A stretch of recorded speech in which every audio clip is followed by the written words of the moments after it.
Overriding methods. There is a rule.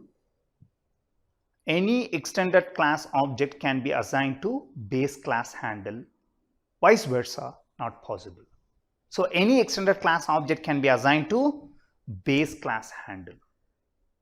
You have base class. You can extend the base class into multiple extended classes, and the objects of all the extended classes can be assigned to the base class handle. What happens when we do this? Especially when the class is going to have methods. Look at this.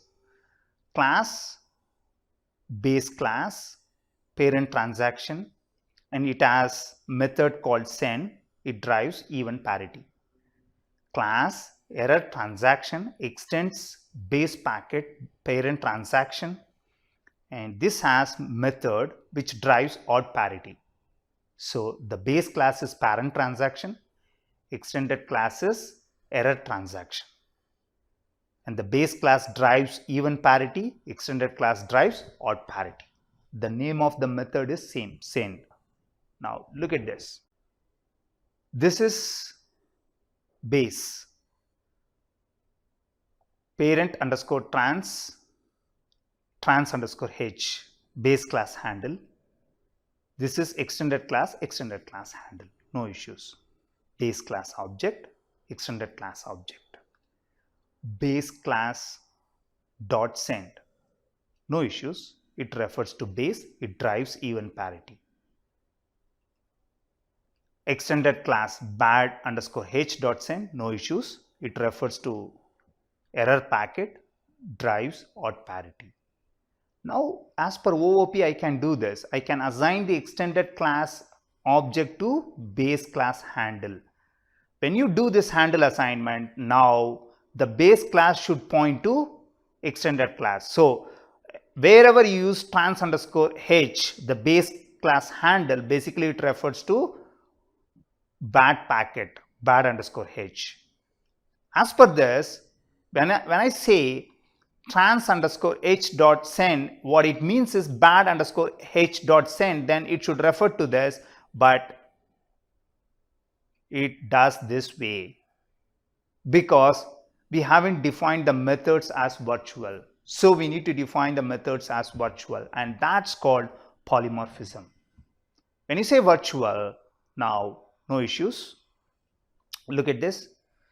Base handle, base class object, and base dot send.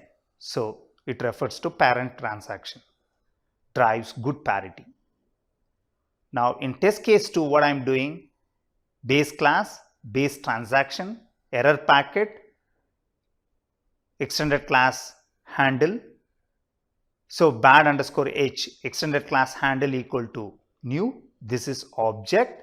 Now base handle equal to extended class object.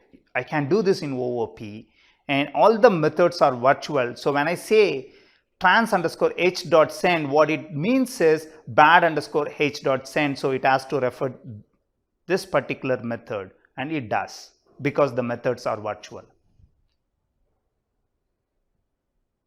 So if you are planning to try something like this, make sure that you define all the methods as virtual.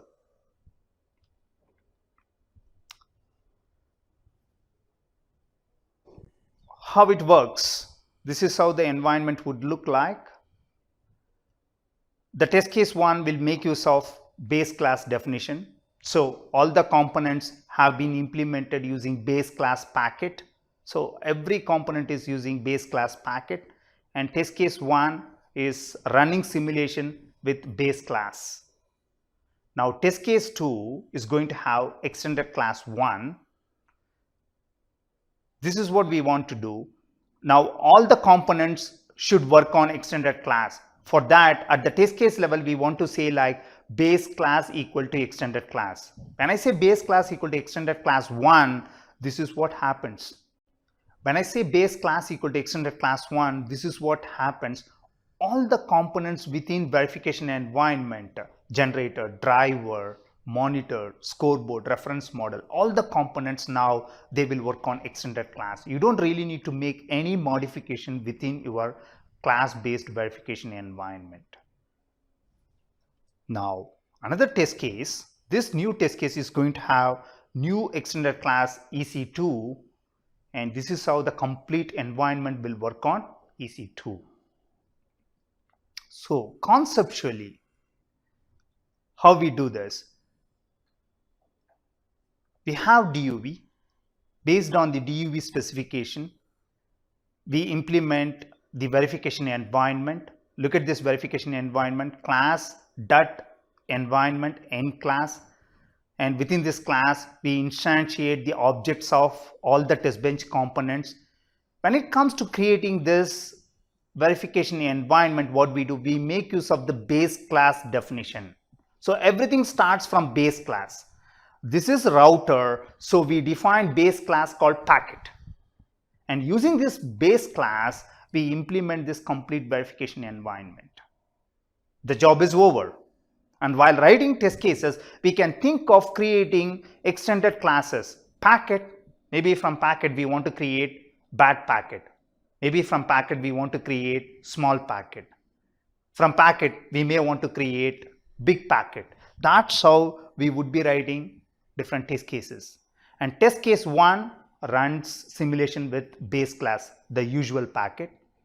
Test case 2 will run simulation with big packet, that is extended class 1, and test case 3 will run simulation with bad packet. This is how different test cases will use different kinds of definitions.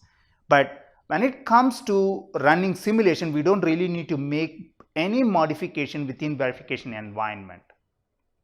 So at the test case level, what we do, for example, test case 2, we say like BC equal to E1. That one line is enough. It's going to make use of the extended class, and the complete environment will work on extended class. In OOP, you can assign any extended class object to base class handle. The other way is not possible. Thanks for watching this video. Thank you.